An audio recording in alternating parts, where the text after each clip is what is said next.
Mientras el saqueo de petróleos de Venezuela y el desfalco de más de 3.000 millones de dólares han desatado una feroz batalla en el seno del chavismo, que ha sido además usada por Maduro para ir deshaciéndose de sus enemigos políticos. Se cumplen 10 años de la ascensión al poder del mayor animal y no precisamente político en la historia de Venezuela.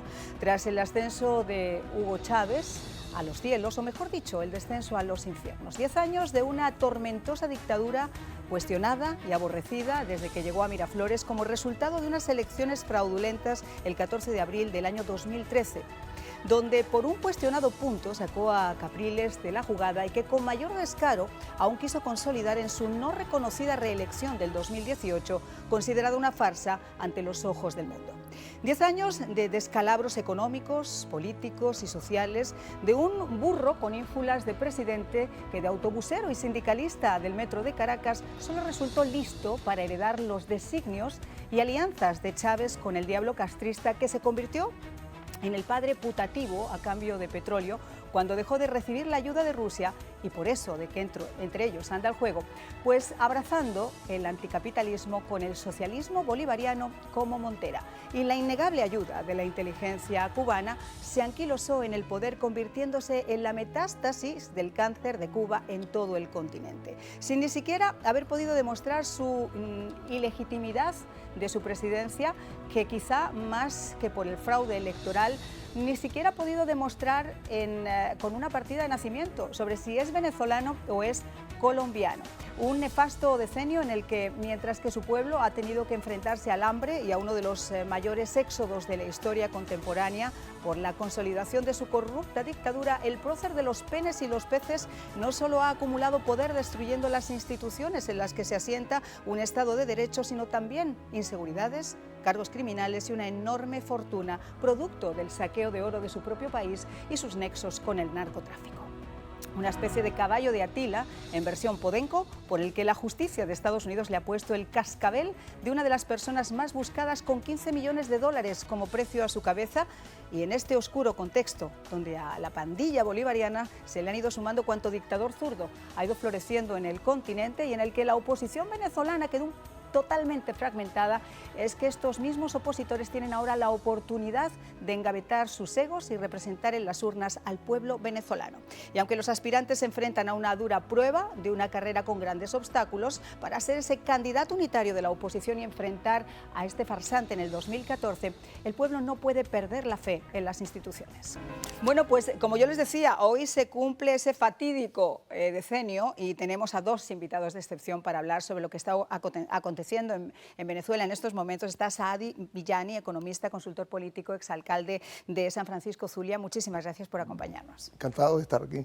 Y Roberto Marrero, expreso político, exsecretario de la Asamblea Nacional. También muchísimas gracias por acompañarnos. Dios te bendiga, gracias a ti. A ver, yo decía que esto es un decenio, y perdónenme la expresión, un decenio maldito, donde en la historia contemporánea de Venezuela, yo creo que ni siquiera en la época de Hugo Chávez, Venezuela se vio sumida en lo que se ha visto sumida con este individuo, ¿no?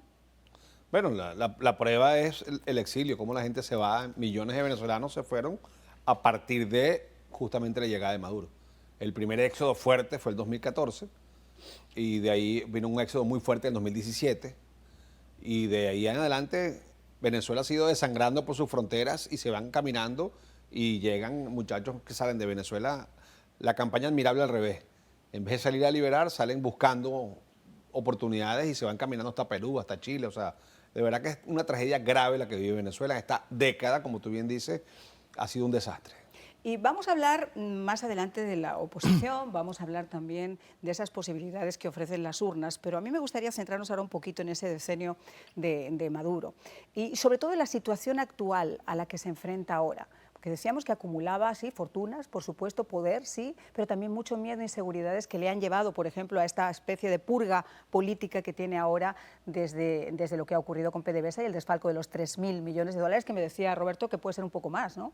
El régimen de Maduro es el continuismo del chavismo, del socialismo del siglo XXI, que ha sido la peor pesadilla que ha vivido el país en toda su historia.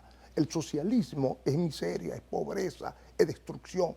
No conozco un país en el mundo que haya superado y haya alcanzado el nivel de primer mundo con una ideología socialista. Hitler fue socialista, Mussolini fue socialista. Entonces, tanto el fascismo como el socialismo y el totalitarismo son primos hermanos, son hijos de la misma madre que lo parió. Entonces, ese decenio de Maduro no se puede separar del chavismo, a pesar del esfuerzo que hay internamente de hacer implosión. Vamos a aplaudir que se revienten ellos, que se maten unos con otros, para que pudiera crearse unas condiciones que permitan el surgimiento de una esperanza, de una expectativa de rescatar la democracia y la libertad. Ese es el reto que tiene planteado la oposición, pero la oposición también se tiene que portar bien. Claro, y ese es el problema, que hemos hablado, y no es la primera vez, de una oposición fragmentada, de una oposición dividida, de una oposición donde se han representado a sí mismos por encima de representar los intereses de Venezuela, y eso al final del día tiene un costo político, como hemos visto, y tiene un costo social porque la gente pierde la fe en esa oposición. Sí, bueno, la verdad que de eso, hablar de esos egos es casi que perder el tiempo. Esos señores no van a cambiar. Pero el pueblo venezolano necesita soluciones. Hay una primaria que están dando, una comisión de primarias a la que yo le doy un voto de confianza, que está haciendo un trabajo importante en Venezuela para organizarla y que haya una primaria para que se renueve el liderazgo. La verdad que el liderazgo está agotado y solamente el pueblo puede decidir quiénes serán sus representantes. En octubre vamos a tener unas primarias, habrá un candidato que gane esas primarias y será él quien lidere el proceso para enfrentar el régimen de Maduro. Pues. Esa es la realidad que hay. Ahora, en paralelo hay una negociación directamente del gobierno de Biden con el régimen de Maduro y la oposición, los representantes que están en ese equipo, deben de pedir gestos. Ya está bueno de reunirse gratis con Maduro, debería haber liberación de presos políticos, debería haber garantías electorales, deberían haber avances para creer que realmente hay intención en una transición a la democracia, porque decir, no, es que los problemas se arreglan con la primaria, pero en el 2024 hay una elección. ¿Y quién nos garantiza que en el 2024 haya realmente una transición a la democracia? Quien no libera un preso político, menos va a soltar el poder. Claro, pero es que es lo que nosotros comentamos siempre. En un mundo normal, cuando hace uno una negociación, yo te doy, tú me das. En el caso de esta administración, lo que ha demostrado es plegarse ante los dictadores. Lo ha hecho con Cuba, lo ha hecho con Nicaragua, lo hace ahora con Venezuela. ¿Cómo es posible liberar a unos narcosobrinos por una gente que es inocente, que fue detenida mientras daba una conferencia en Caracas, ponerlos en libertad? ¿Cómo es posible estar apoyando unas elecciones democráticas y sacar de un plumazo al único interlocutor válido de la comunidad internacional, que hasta ese momento era el señor Guaidó? Es decir, es una política extraña, es una política donde parecería que uno se alía más con el enemigo que con el amigo. La situación que hay en Venezuela es grave, porque no son unos políticos, no son un mal gobierno que hay, es una caterva de delincuentes. Pero Estados Unidos tiene mucha culpa de cómo progresan esas políticas en el mundo, porque una cosa es lo que uno dice y otra cosa es lo que hace, y cuando lo que dice y lo que hace no coinciden, ahí estamos mal. De acuerdo, el liderazgo político tiene que estar en conexión con la comunidad internacional y principalmente con Estados Unidos, que ha sido nuestro gran aliado. Es el faro de la democracia y de la libertad, pero también cometen errores, son seres humanos. Lo que pasó en Cuba, cuando visitó Obama esa isla, hubo mucha frustración, porque desbloquearon o levantaron sanciones sin nada a cambio. Igual entregaron y aparentemente no ha habido resultados, por lo menos no lo han anunciado. Se empeñan en convocar una salida electoral para esa caterva y esa estructura criminal. Yo particularmente no creo en una salida electoral.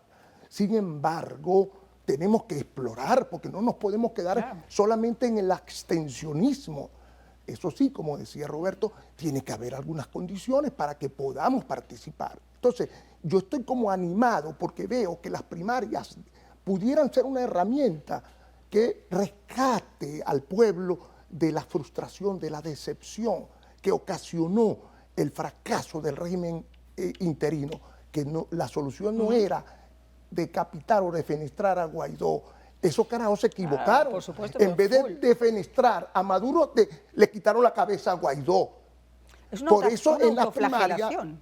primarias va a ser una oportunidad para construir un nuevo liderazgo en la oposición, que se le pare a Estados Unidos, que se le pare a la comunidad internacional y le diga cuál es nuestra posición y que nos tienen que acompañar, porque los liderazgos en cada país es en lo que conocen con mayor propiedad y con mayor autoridad lo que está pasando allí, y frente a esa posición se busca el apoyo internacional, no al revés, porque nosotros no somos colonia de nadie. Bueno, ahora somos colonia de Cuba y estamos sometidos a los vaivenes políticos y a los intereses de China, de Rusia, de Irán. Entonces estamos viendo cómo la corrupción, que no es esta última, este es el último episodio de 3.000 millones, pero usted va sumando desde que llegó Chávez hasta hoy, son más de 600.000 millones de dólares que se han robado esos carajos. Se han exprimido y se lo han robado. Vamos a ir a una pausa y vamos a regresar. Porque además, cuando todo esto ocurre con un individuo que es inteligente o que tiene cierta meritocracia, pero cuando ocurre, como yo digo, perdónenme, con un maburro como este, y además se es expreso político, las cosas cambian. Bueno, ya de momento Maduro ha dicho que no descarta adelantar las elecciones para este año. Hemos hablado de fraudes electorales conocidísimos, hemos hablado de inhabilitación. Ahora estaba escuchando esta mañana que pretenden inhabilitar a María Corina, inhabilitar a otros candidatos de la oposición. O sea, es un panorama bastante sombrío, donde obviamente la esperanza tiene que prevalecer. Pero tenemos que estar claros de quién es el personaje con el que se está negociando. El personaje y en el sistema que estamos, que no es democracia. Cuando un dictador accede a ir a una elección, él trata de escoger al oponente. O sea, Pinochet decidió con quién se enfrentaría. De Klerk fue el que dio el paso y asumió ir a esa elección con Mandela. O sea, no es el pueblo el que pone las normas, es el dictador. El que está en el poder es el que escoge el escenario de lucha en este momento. Lamentablemente no logramos salir de Maduro, fracasamos en ese intento, un esfuerzo muy grande, una frustración muy grande que tienen los venezolanos, pero hay una realidad: Maduro sigue en el poder. Y si queremos enfrentarlo por una vía democrática, es evidente que él no va a poner sino una persona con la que él sienta una transición posiblemente viable. Alguien que él sea cómodo para ellos, como han hecho otras dictaduras, como fue en Chile, como fue en Sudáfrica, como han ocurrido otros procesos. Sin embargo, para llegar a ese punto hay que tener señales, gestos de que de verdad hay una transición, porque si no es perder el tiempo, esperar el 2024 para volvernos a desilusionar.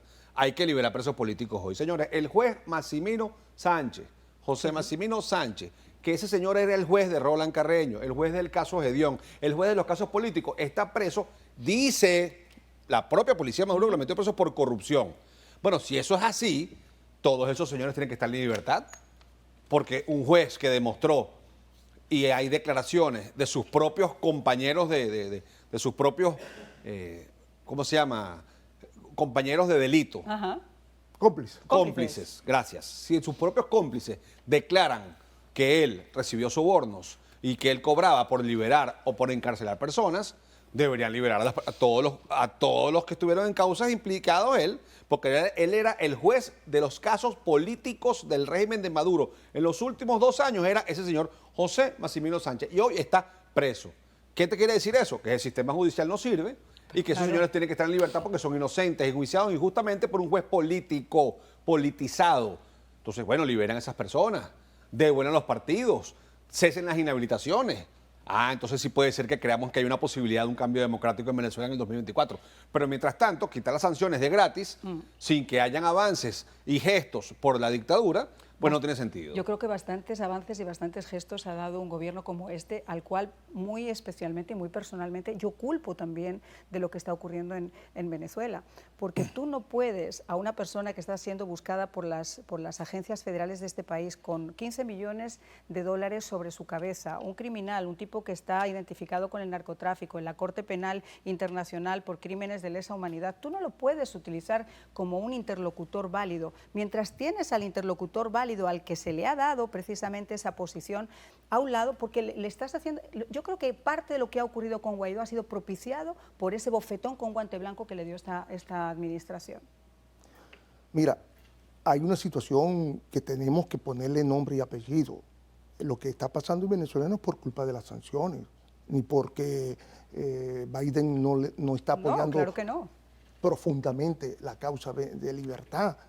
Está pasando lo que está pasando, la crisis se debe a la corrupción. Se han robado los reales de Y la la impunidad. salud, de la educación, se han cerrado las empresas, han atacado la propiedad privada, han acabado con la descentralización y el federalismo, han centralizado más las decisiones, se han robado los reales, el situado constitucional, que es una figura establecida en la Constitución Nacional, que es la participación de los estados y los municipios, ya no se lo envían. Lo reparte el presidente de la República usurpador que está en Miraflores. Entonces, toda esa corrupción, esa trama de corrupción que hay, tiene un responsable político administrativo, que es el presidente usurpador que está en Miraflores. Entonces, no puede haber transacción de ninguna especie para un delincuente que ha destruido las posibilidades de desarrollo de un país que era el más rico del mundo, de América al menos. Que lo ha expoliado totalmente, ya no solamente el oro, todas las riquezas naturales. Ahora entregó hectáreas y hectáreas a Irán, un pequeño latifundio iraní dentro del propio Venezuela. Que la situación es bastante compleja. Pero ahora uno se pregunta, en todo este contexto de PDVSA, lo que está ocurriendo con Maduro, yo creo que más allá yo lo decía, más allá del dinero, yo creo que a él lo que le importa es el poder, es que no le sigan haciendo sombra, que esas informaciones que tiene de que le van a serruchar el piso y si pueden la vida, alejar a sus enemigos lo más pronto posible. ¿Cuál es tu opinión? Yo creo que pudiera haber algo de eso. La verdad que nunca sabremos en tiempo real qué está pasando realmente en el entorno de Maduro, porque lo que sí podemos afirmar es que es una purga interna del madurismo contra sectores que le quieren disputar el poder, posiblemente, pero seguro el chavismo que está fuera del poder. O sea, ya hay un chavismo fuera del poder. Ya hay un chavismo que incluso, no solo militantes de base, búscate altos cargos. ¿Quién fue ministro con Chávez y quién es ministro con Maduro?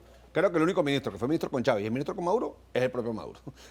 Del resto ha ido eliminando a todos los herederos del chavismo. Un alacrán como Diosdado, que tampoco es una persona que precisamente lo ame, que lo adore. O sea, que él tiene que tener mucho cuidado. Hay quienes dicen que están cerca, que realmente esto sí se ha convertido en una auténtica pesadilla para él, saber que en algún momento dado le pueden hacer daño. Y si no fuera por la inteligencia cubana, que él mismo ha insertado en todos los estamentos que tienen que ver con su permanencia en el poder, yo creo que ese hombre ya hubiera desaparecido desde hace mucho tiempo.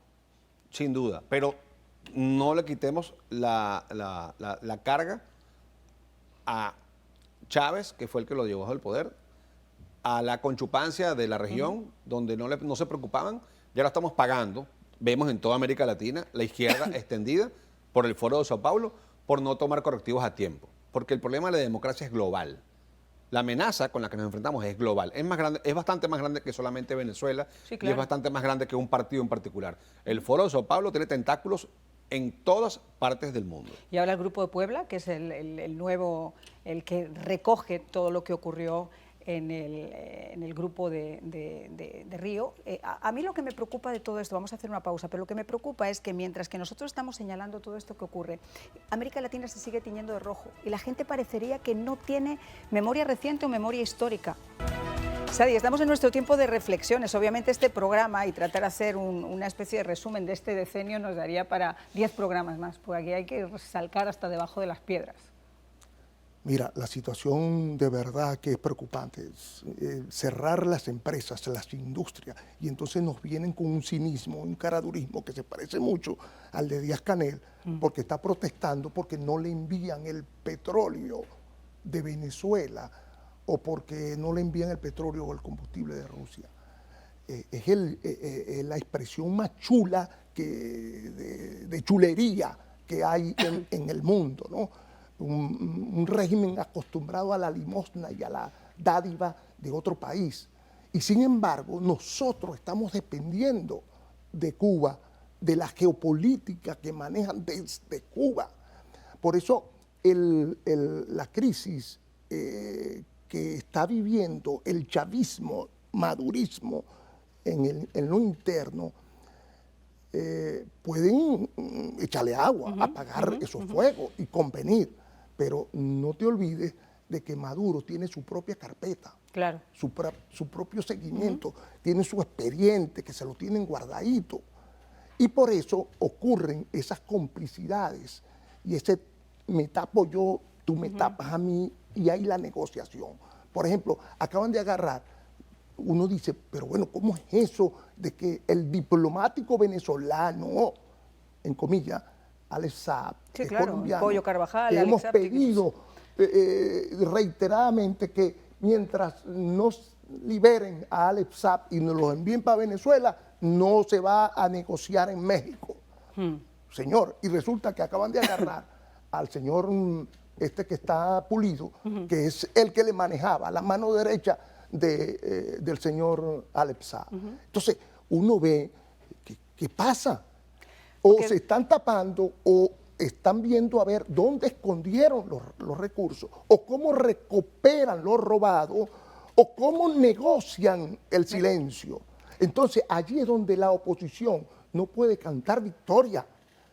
La oposición tiene que aglutinarse. Y yo creo que esta movilización que va a suponer una convocatoria a unas primarias para elegir el liderazgo es una oportunidad. Me quedan 20 segundos. Cuéntame, ¿alguna reflexión? Bueno, simple, hay que ir a esas primarias, tratar de organizarnos y creo que Maduro en su batalla interna va a tener costos muy altos.